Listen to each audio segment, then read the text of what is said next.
Hi, welcome to my podcast, Becoming a Cut Flower Grower. I'm your host, Lydia, and I'm here to share my year of growing and selling cut flowers. I'll be giving you the lowdown on everything I'm doing and sharing all the highs and lows, the good times and the inevitable disasters, all in real time. Join me on my cut flower journey, starting right now. Hello and welcome to the latest episode. It's Tuesday, the 2nd of June, 2026. I hope you've had a great weekend. Isn't it marvellous? The temperatures in the UK have finally dropped, so much so that I've actually got a jumper on. And we've got a week of showers on the way, which is absolutely incredible. Although it has been quite windy on Monday, which really is not helping with everything already being so dried out already. Now, I hope you enjoyed Friday's episode. That was part one of my interview with my wedding and event florist, Jo Caldwell. It was so much fun to do, and I hope that you could hear the fact that we were enjoying doing what we were doing and that you liked the answers to the questions.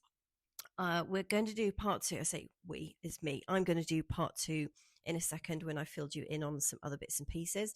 And I'd love to know what you think of the of part one and part two. I'd quite like to do some more interviews. I'd love to hear from you if you would like that as well. Now, I'm seeing lots of Instagram reels of UK growers who are really, really struggling at the moment. I think there's quite a lot of burnout already, and it's happened quite early in the season. If you think May is still springtime, it's quite extraordinary to have the weather that we've had in May with the cold, the hail, and then an extreme heat wave. I mean, just incredibly unseasonally weathery for May. And it's still spring as well. We're not actually, we're into summer now, but we weren't when we had the heat wave. And lots of growers have got masses of unsellable flowers. They've either gone over too quickly. I mean, there are peony crops that have just gone over in the matter of a week when they would normally be flowering for absolutely weeks. All plants that have wilted or just really struggled, and the quality of the flower is not good enough to sell. It really can have quite a devastating impact on profitability, but also mostly morale.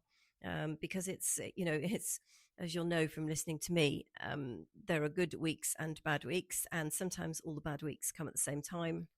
And I've waited such a long time for the season to be here. I mean, I was thinking about this year at the start of 2025, and I've been thinking about it ever since. And there's so much planning that goes into it, all the buying of things and working out where things are going to go, and all the effort that goes in. And to have crops really struggling right at the point where you're just gearing up for the start of the season is incredibly demoralizing. I'm not going to lie.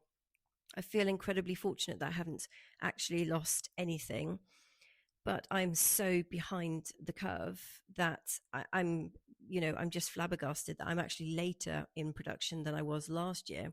And I didn't have a clue what I was doing last year. And I really thought I'd be selling things by now. And whilst I've got some things ready, I decided not to sell last week because of the heat. And I'm really glad I didn't, because I just could not predict how things were going to perform. But the seedlings that are going out are later than I would have liked. And that is because I could not support them on the field because I have to be so careful with the water. Now, I know I've got a backup system for water and I can transit van it in and stuff, but I really don't want to have to start doing that. And the heat was so extreme that the seedlings, I felt, really needed to be protected. And the best way to do that was to stick them under a parasol next to a mains water tap and let that take care of itself, rather than risk putting them out on the plot and then having them all stressed. So they're just behind. So I'm just going to be late again, which is, it's pretty much me. I'm always late for everything, but I was quite optimistic about this year. And I've done so much planning, as you will have followed through with me. You know, that spreadsheet was telling me when things were going to flower based on the germination time and, time to flower from sowing the seeds. And those numbers have completely gone out of the window. Not just because I'm still new and, still learning, but also because all of those figures on the back of the packets or on the internet are based on pretty consistent standard conditions. They don't allow for the fact that you're going to have 2 weeks of really, really cold weather, that you're going to have hail in the middle of it, that things are just going to slow down to the pace of a snail, and then all of a sudden the temperature is going to go through the roof. I mean, I just don't know how the seedlings manage, to be honest. The larkspur, mine are literally just about to be thrown away because they just could not cope at all. The tenders have done extremely well, which last year's did not look like this at this point. So that is incredible. So it's clearly going to be a year for all the zinnias and the asters and the things that I'm normally absolutely terrified of, because I feel relatively confident with the hardy annuals. You know, they're kind of bomb proof. They can cope with the cold, which, to be honest, in May is more of a concern than the heat. So you worry more about, or I do, worry more about cold snaps and frost and everything else. And you know that you can rely on the hardies because they're just hardy and that's fine. But they don't necessarily appreciate stonking great temperatures like 35 degrees centigrade. Whereas the tenders have thought this is like the best spring ever. And they are actually a lot bigger than my hardy annuals, which are just pretty unhappy, to be honest. Anyway, it's just one of those things. I'll be ready when I'm ready, and hopefully the season will just extend out up into Christmas, and I'll just keep selling. Now, I had a lovely Spotify comment from Joe Troke, and I must apologize for totally mispronouncing your name on a previous episode. It was tricky for me to see, and I wasn't sure if it was an acronym or something. Anyway, thank you for clarifying it. So that is Joe. She said she's struggling with her sweet pea. She's got quite a few blind stems this year. So I have no idea how mine are going to turn out. I hope yours turn out okay. Maybe they will have like a second flush or something, and that will be better. Mine have just had another beating from Kermie. So Kermie flew over the fence panels, the 6-foot Heras fence panels, to get away from Roland. She flew into the flower area and she dug up about half of the sweet pea seedlings this time. I think she particularly likes those because other items are available. When you fly over a fence panel, you have a whole selection of things you could go for, including an entire row of spinach, which is the spinach beet, which I grow just for the chickens to supplement them. And she could have gone and helped herself to that, which would have been preferable. But no, she decided to go for the sweet peas. And I think it's because I mulched them with a wood chip, nice thick layer of wood chip down on there. And that just creates the most incredible habitat for bugs and earthworms and all sorts of things that just love what having a wood chip, a whole pile of wood chip on top of you does to them. So she is very much in the doghouse. She's been permanently relocated to the VIP area now, having told you that it was really unfair for her to go and live with old people like Molly and her mum, Gooseberry. That's gone out the window. So she's now permanently moving in with them, and that has a mesh over the top. So the VIPs have like a total level of protection so that nothing, God willing, can get in there.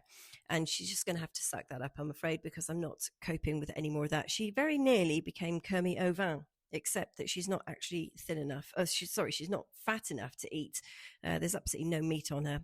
And she's family, obviously. We don't eat any of the family members. Nobody gets eaten. Now, but just before I get on to the part 2 of the interview, there's a couple of other things I wanted to tell you about. One thing, actually, which is that I have, two. One is that I've planted out hundreds of seedlings over the weekend, and the ones, it was very interesting this. So, I've mentioned this to you before. My technique for seed sowing is to do a relatively small number of seeds in my recycled chicken thigh trays. I space all the seeds out so there's a gap around each one, and I do them all in rows, and it all looks very tidy and very pretty and very efficient. But when you look back at them, when they come through, you think, gosh, I could have fitted a lot more seeds in that tray. It's really not a good use of space. And I have been slightly overwhelmed because I've decided to grow thousands this year. And then my greenhouse obviously was not big enough. So when I was given some seedlings from Isabel at the Plant Nursery, she has a different technique where she just chucks a whole load of seed in a tray and they all just have to get on with it. And I was so admiring of that technique. I thought, right, I'm going to do my seeds like that. So that's what I did. Threw caution to the wind. I had a rough estimate of numbers because I like to keep track of what I'm actually sowing. Chucked all these seeds into these trays and everything has germinated. And then you just have what looks like a pot basically of cress when you used to grow cress at school, and you just fill it and then you just have the whole pot full of cress. So I've got some seed trays that look like that. And when I came to plant them out over the weekend, oh my goodness, it's so time consuming. So yes, it's a great space saver, but you literally have to pull each individual seedling away from 16 of its neighbors incredibly carefully, using only the leaves, not touching the stems, obviously, so you don't damage them. They're incredibly fiddly. They're quite small because they've obviously, they've grown under a lot of competition. They've grown very close together, so they run out of nutrients faster, and they're competing for space, so the risk is that they will get too leggy, so you want to get them moved on quickly. So you then just end up with these really thin little things, and they were right fiddly, and it was a faff, and it just took me ages, absolutely ages. So I'm thinking, right, I need a different technique for next year. I need something in between, and that is going to take me on to the next thing I'm going to tell you about. But while I was doing some planting, I also was doing some more trimming of the living paths, and I found a whole crop of Breezer Maxima. Now, if you've listened to all the episodes since I started, you'll know I grew these last year. They were really lovely. They were quite short, though, I have to say. They were a little bit on the disappointing side. And I did admire them, took some photos, went back the next day, and something had eaten the whole lot. Not chickens, because they couldn't get in there. So it was either mice or rats, and the entire crop had gone overnight. And I was hoping to sell them to go into bud vases. So that was a disaster. Decided not to bother growing them this year. I'm doing panicum instead, which is like a different type of grass with a big zhuzhy, fluffy flower head on, called Frosted Explosions. Anyway, I found an entire crop of Breezer Maximas. So clearly the mice didn't eat every single one last year, or they just did a poo while they were there. I don't know, and the seeds came out. Anyway, they've all germinated, and there's just a whole great row of them. And what's more, they're about 1.5 feet tall. Really, really incredible, very impressive. Once again, just proves to me the point that I should just not be sowing my own seeds. I should just either let everything self-seed or just direct sow a whole load of stuff in the summer and just not be involved, because everything that I have done myself is tiny and you can hardly see it, and it's all struggling to get going. And everything that nature has done itself is at least 1.5 feet tall, if not 2 feet tall, and flowering right now. So I feel very humbled by the fact that the field is doing a better job of actually growing flowers than I am. Final thing to tell you about. So I went to collect some plugs from a fellow grower called Rachel, who is a grower about half an hour away from me, and she had some excess stock and some plugs available. So I went over. Now, Rachel grows in proper professional seed trays. I was so impressed, and I think this might be my solution for next year if I can get hold of some on a budget. They're really beautiful. They're very long trays. They're quite deep. They're not like root trainer deep, but they're just nice deep. And they also have like a triangle shape. So they're not like a pyramid, I guess. They're not sort of square bottomed trays, which I think is probably a better idea because the drainage is probably better. And I don't know exactly how many plugs you would get in one of these trays, but it looked quite a lot, like maybe 100, something like that. All incredibly uniform, very pretty. It was absolutely my aesthetic to a T, I've got to say. And then she has this clever gadget that you sit the plug tray on, and it's got all these spikes made of plastic that come up. And when you push the plug tray down on top of this gadget, it pops all of the plugs straight out of their little compartments for you. I was absolutely blown away with the whole thing. Super professional. So got to get some of those. Anyway, so from Rachel, I got some celosia, snaps, setaria, which is a grass, nicotiana, some straw flowers, gomphrena, something new to me called reseda, mignonette, only a couple of those, and some dahlias. So I got a labyrinth tuber from her and one called strawberry cream, or strawberries cream, strawberry cream, I think, which she got from Sarah Raven, which looks a very, very pretty dahlia. And also the most exciting thing to tell you about, because you know I'm a huge fan of Florette, Rachel had managed to acquire some Florette dahlia seeds, and she had sown them. They germinated. So I have 2 Florette dahlia seedlings coming up. And of course, the beauty of these guys is that you have no idea what the color is going to be, what they're going to be like. They could be horrible, or they could be the most gorgeous thing in the world, or most likely somewhere in between, to be honest.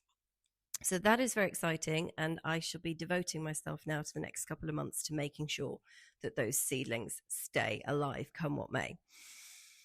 Okay, right. Let me introduce part 2. Hopefully you listened to part 1 and you don't need me to tell you again, but I will just say that my wedding and event florist is called Joanne Caldwell.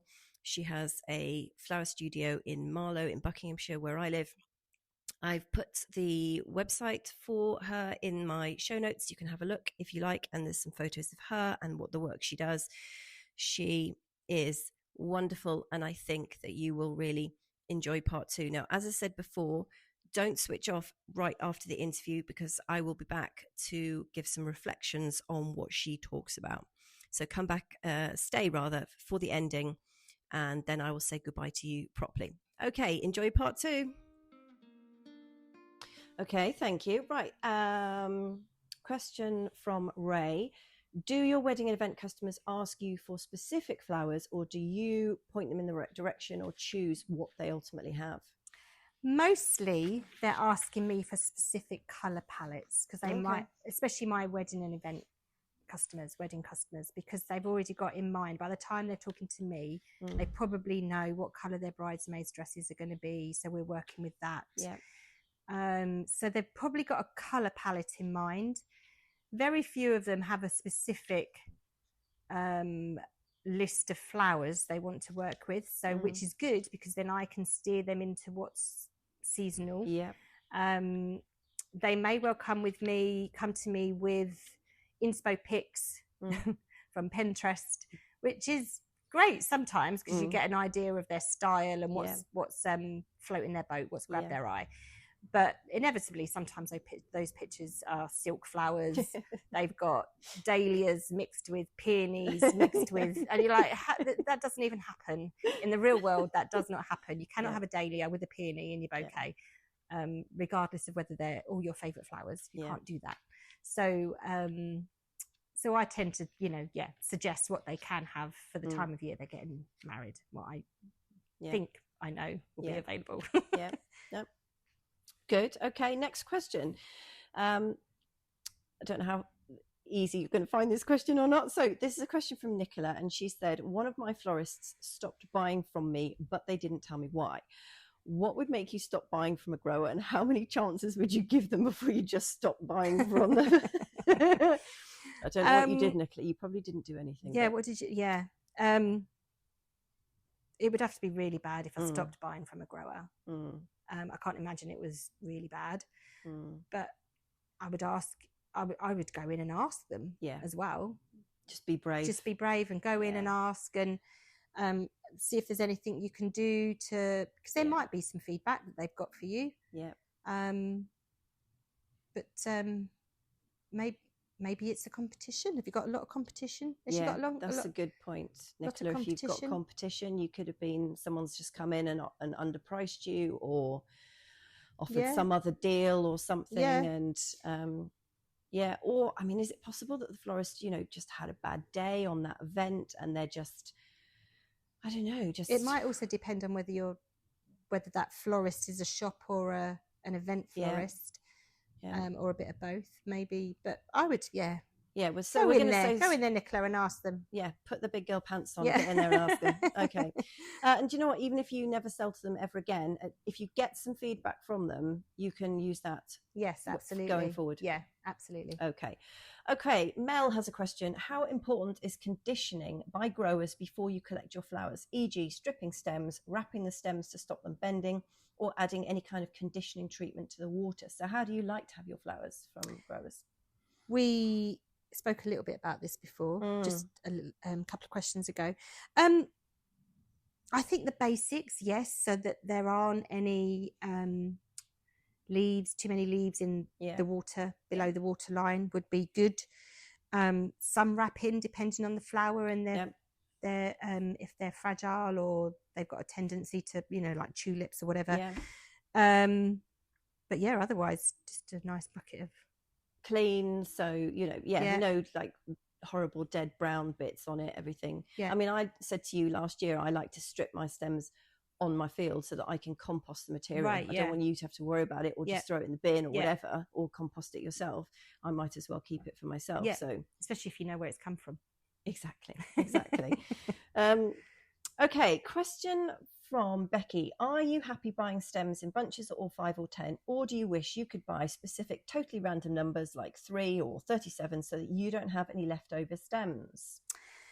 So if I answered this from my perspective as more of a wedding and event florist, I have, when I order my flowers, I work out what arrangements I need to make, flowers I want to put in there, and roughly how many of each stem I want to put in each arrangement, which obviously might be different from a bridesmaid's posy to the pedestal arrangement or whatever we're doing. so I have this big spreadsheet that my floristry tutor showed us, and I've used ever since, from 20 odd years ago.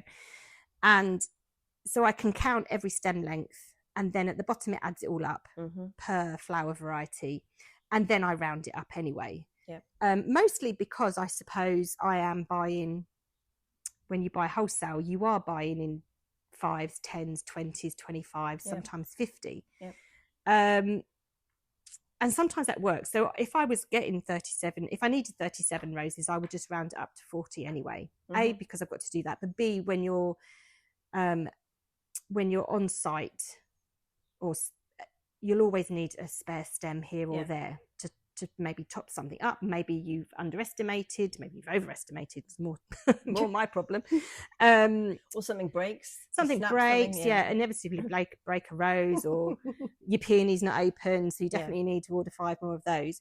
But then there are times when you just think, I don't need 25 of those, and I just want 12. Yes. Yeah. Well, like those alliums we were just talking about earlier. You had to order 6, you only wanted 3, and you got, you know. So now I've got some beautiful Schuberti alliums to dry. Yes. But random sometimes works. Yeah, random sometimes does work. But it's... Yeah. Sorry. But it's not always, It's not the be all and end all, is it? No, exactly. So really, I would say, would I be right in saying, ask your florist? Yeah, ask. Because if be flexible, maybe. And if that one florist does just want, I know I spoke to Fenella at Flower Fields in Cookham once, when I had just one nice big bouquet to make that was a decent size, and I said, you know, can I just have a few, you know, 3 of those and 5 of those, and, you know, just so that I can make up a really nice bouquet, rather than I have to buy 10 of those, or I have to buy 20 of those. So it's kind of, be flexible if you can. And and let your florist know that you can be flexible. Okay, Lindsay's questions. What are some of the biggest frustrations when you order A, imports, and B, from local growers, and what can we local growers do to overcome some of these frustrations? I think that kind of goes back a little bit to my answer goes back a little bit to Becky's previous question on quantities. Like I say, I bought some roses last week because I just knew I wanted these hot pink roses, and they came in 25s, but I only really needed 15. But that's just had to suck it up, and that's what I had to do. Meant I could enjoy some at home, so it wasn't the worst problem in the world. And then sometimes it's availability when you're buying from imports, and you think something's available, and then they come back to you and say, I couldn't get that. So will this do? And you think, I just worked out my whole kind of plan, my whole wedding plan, based on having those, and now I need to find something that's going to give me the same look and effect. Maybe it was butterfly ranunculus that, and now what do I have instead of a butterfly ranunculus? Because it doesn't always work. But if you know, I suppose when you're working with local growers like yourself, you know exactly what you've having that, you know exactly what's going to be available. There's, you know, it's I don't think I've ever committed to something and then offered you a substitution. I'd be too frightened. Like I would not dare do it. But I know what's going to be on the field, and as it gets closer and closer, you know if it's going to be ready or not, and then you can be like, I don't want the substitution or whatever. But local growers will be much more on the case, because they'll have been looking after it for exactly, maybe even 6 months before we get to that point. And you'll probably even know 2 weeks before whether you'll have enough or not. Those are my biggest frustrations, probably. Okay. So Jackie has a question. I'm a new grower and I don't have lots of photos of my flowers yet. Now, I can totally relate to this, Jackie. How important is it to have great images of my flowers? And would it put you off ordering from someone like me if I don't have perfect photos? Not at all. Oh, great. I like that one. No, not at all. I think if you've got the stock shots of what you've bought, what you're hoping your seeds are going to look like. You've bought apricot Mathiola or apricot Cosmos or whatever it is, and hopefully they're not going to grow and be white ones. Yes, which happens. So if you start with a stock shot, Yeah. absolutely. But then build on that with live photos from growing as they come up. Yeah. And as your experience, you know, as the years go by or the months go by, and you've got more pictures of your own. But I imagine every year is different anyway, isn't it, in terms of growing? Yes, it is. So, but not at all. Okay. No, so that wouldn't put you off. Wouldn't put me off knowing what you've got coming. But then, as I say, sending, like you've sent to me, live photos. This is how they're looking. This is the colours. Yeah. Yeah. So the answer there is you don't need to have like professional photography. Definitely don't need to stress about it too much. No. But I think one of the things is helpful is if you can gauge like the stem length as well. It's not just like, don't just take a photo of the flower head. The florist needs to be able to see more of the plant to see what she can do with it. Yeah. And the size of the flower head.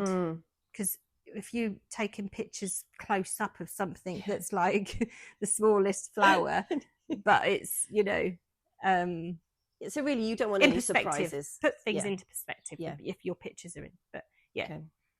I cut some of my foxgloves last week because they're going so quickly in this heat, and I thought I can't even have them in the house because they'll just go over. So I just cut them, put them in buckets, and took photos of them up against the feed room door so that I can use that for the website and going forward. And I think it's more helpful. You can get the scale so much better. Yes. As well. The minute you put something in a bucket, it always looks different to how it looks on the field. Yeah. Okay, brilliant. Great answer. Right. So I've got some questions. Now, these questions are ones that I have snuck in here because I've always wanted to ask you these. Some of them actually we've talked about. So planning ahead, how far ahead are you planning? Well, you've already kind of touched on that. Yeah, already. It can be up to 12 months. I've written a quote this week. Hopefully, fingers crossed, I'll get it. Yeah. But for May bank holiday next year. Wow. And already got booked in for next year. March and April weddings. Oh God, I'll never be ready for that. So yeah, it can be up to 12 months. Sometimes this year's been a bit weird. It's been a few when I say last minute, kind of less than 6 months. That's not really last minute in people's, but in so yeah, that has been a little bit different for me this year. But doesn't mean to say we can't work something out. Yeah. Okay. Seasonality. Do you find it frustrating that local growers tend to have, quite a short growing season, really? I mean, mine seems to be very short and can't necessarily supply all year round. Does it matter, or how do you feel about that? Wouldn't it be lovely if all the florists in the UK could buy British flowers all year round? Yes. But we can't. It is. I think I'm very much a sort of an it is what it is person, and I'm not going to. Does it matter to me? It would be lovely if it was longer. If it would be lovely if. But there are so many florists and wedding and event florists that, the seasonality is one thing, but even the quantity of flowers is another. So I try not to lose sleep over it. No, good answer. Okay, this is a bit of a technical one. Mechanics. How important is it that growers understand how flowers need to perform to be used in the way that you want to use them, e.g. flowers that can be wired or that reflex or that don't shed pollen, that can survive handling and transport well locally? Do growers need to worry about these things? I don't think so. No? I think that's more of a me problem than a you problem. Yeah, okay. So you'll really only buy stuff that is going to be fit for purpose, right? Yeah, and sometimes I have pivoted on my flower order with the wholesalers, because I think, do you know what, it's really going to be hot next week. They're not going to last a minute. So I need to think, I'm thinking like Amy, for example, that would wilt in a minute in front of your eyes outside the church door, and you're like, or you come back an hour later to move the flowers from the church to the venue, and that's it, they're gone. So you might find us making last minute changes, but again, I think that's on you. That's an us problem. And if I'm ordering with you, I'd say I need flowers that would be perfect for a bud vase, or I need flowers that would be perfect for something else. So we would so you would understand that from the beginning. Yeah. Okay. So final question, actually, on pricing. So I really struggled with pricing in 2025, as you know. It is so hard to get it right when you're a new grower and you don't necessarily know how much it's cost you to produce a stem and what other people are selling things for. So can you give any advice to new growers about this? And are you comfortable negotiating about prices, for example? Oh, I'm rubbish at pricing too. Don't tell them that. I think we're all rubbish at pricing and knowing our worth and knowing, I think knowing the competition, knowing market values, probably. I mean, us as florists, we always sort of whinge is not the right word at each other, but you know, she's not charging right, or maybe we're losing business because another wedding florist is really underselling what she's providing. And maybe they're not bothered about making as much profit as others. Maybe they don't have as many overheads to consider, or whatever it is.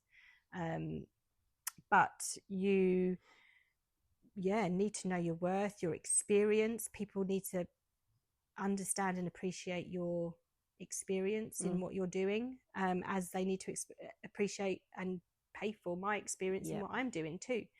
But knowing market values, I think, is helpful. And I know it's not really comparing apples with apples, is it? Imported flowers versus British grown. No. And we do know that.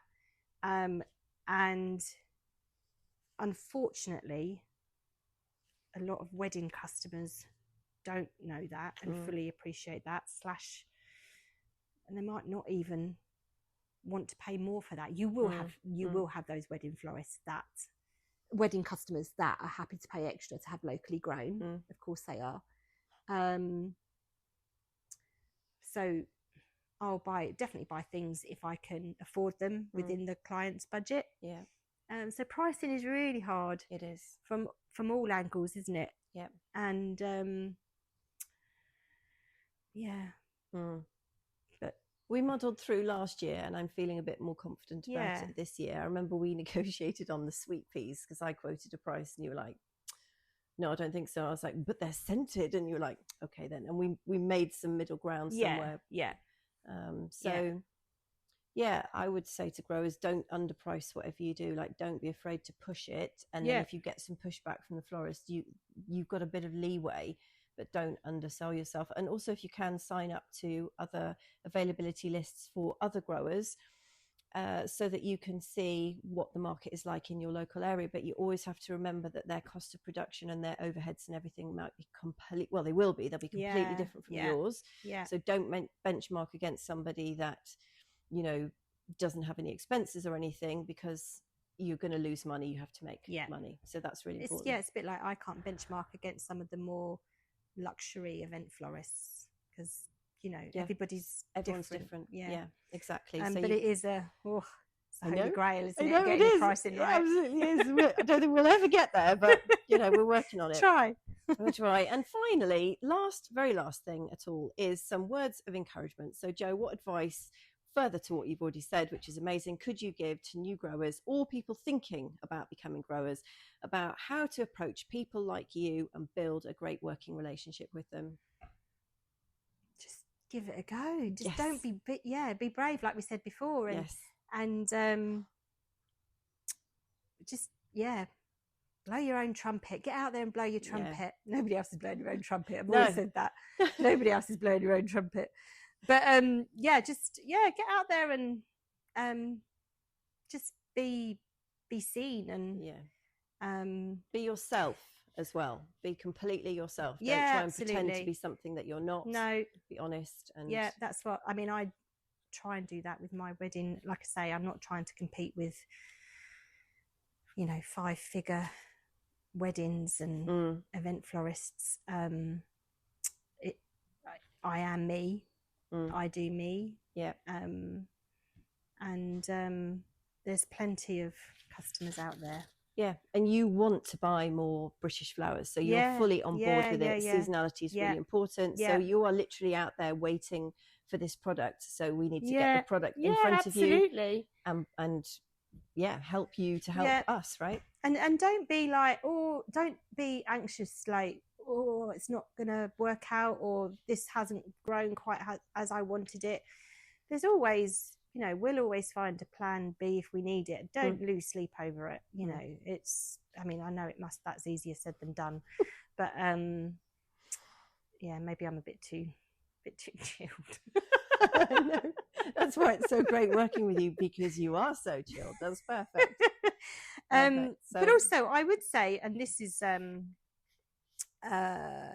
be shooting myself in the foot, but there is a trend for DIY brides and wedding customers because of trends in the bud vases and all this going on. Quite often I get approached, so they just want me to help them with all their very particular arrangements, like the bridal bouquet, the bridesmaids and things like that. But other members of the family, or they've got a family friend who's growing, or they're sourcing local or whatever. So jump on that. Jump on those people that really want to buy locally, that would love to just come and buy 2, 3, 4 buckets of seasonal fabulous flowers from you, and do their thing with them. Because that's a growing market. Yes. But I don't think that's, I say I shoot myself in the foot. They're different customers to those that I'm working with anyway. So if you've got a few of those around, or you've got some, nice small venues, maybe it's a small barn venue, or a vineyard venue, or a pub venue even, that they're never, they might not have those wedding customers that want big arches and entranceways and pedestal arrangements. Maybe trying to get in with those kind of local places as a recommended suppliers, to their brides or wedding customers or event customers. But I definitely just get out there and know your local area, and who can you tap into, whether it's your local friend or school groups, or maybe you've got local markets going on. There's so many places that I've tried and reached out through. Get people to know you.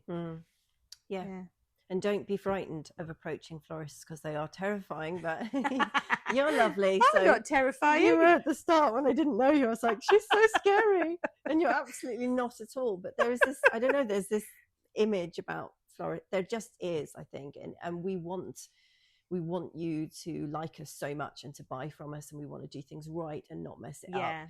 And then we pick an industry that's so subjected to different weather and seeds. Absolutely. So many different things can go wrong, and you're like, I've guaranteed I'm going to supply something in 6 months' time, and I don't know if I can even do it. But I think back in the day, florists were a little bit, closed off, even amongst ourselves. We were like, don't talk to the competition, don't talk to the florists, and blah, blah, blah. Nobody talks to you.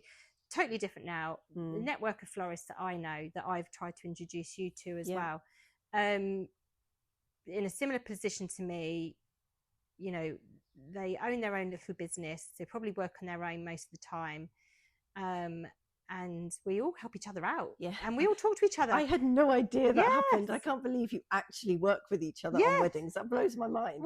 So I must have, I don't know, at least half a dozen or more local florists that we've all got a little WhatsApp group. And we talked, and we're like, has anybody got this that I can, an extra one of these vases or bowls or urns or plinths, and we don't charge each other anything to, we're like, you scratch my back, I'll scratch yours. Perfect. Because when you want something last minute or whatever, why charge these florists things? So we're a lot more approachable now. Well, we really are. It's good to know, and you heard it here first. So. Thank you so much, Jo. Thank you for having me. No, that's wonderful. Wonderful. Okay, thank you. Okay, it's me again. Well, I hope you enjoyed part two. We certainly had quite a giggle in that section. I thought the question from Nicola about a florist who'd stopped buying from her was really interesting. Joe's answer was quite reassuring that, I mean, for Joe, it would have to be something very serious for her to stop. And we both agreed that being brave and actually asking directly for feedback really is the way to go. Don't be afraid. It's always better to know for the future, for going forward, even if you never work with that florist again. Also, her answer to Mel's excuse me, her answer to Mel's question about conditioning was also very, very helpful. It's always good to know how much work you have to do before presenting your stems. Now, personally, I love stripping the stems on my field so I can keep the green waste and compost it myself. I have seen how much I've seen how the imports are presented, and there is so much green and plastic waste, which I wouldn't even be able to compost because of all the pesticides and the chemicals that are on them. So it's quite useful if you do that stripping yourself and then you get to reuse the material. Also, I thought Jackie's question about photos was brilliant. Now, I had this problem in 2025 when I was just starting, and I'm actually having the same issue in 2026 because I'm growing some new flowers which I don't have photos for. Now, there are lots of photos available on the internet, but what I would say to you is be very careful. Whatever you do, don't use any Getty images, because they will literally hunt you down and shout at you, if not worse. I haven't experienced that, but I do know from a company that I used to work for that they take quite a strong approach to people using their images. So do not do that. Finally, I thought the interview ended with some lovely words of encouragement from Joe. I thought it was very interesting on her DIY buckets story that she told at the end. So she's kind of expanding on this idea that if you're not thinking about selling to florists, then supplying DIY buckets to brides who are going to arrange the flowers themselves is a great option. It's becoming increasingly popular to flower a wedding or event yourself.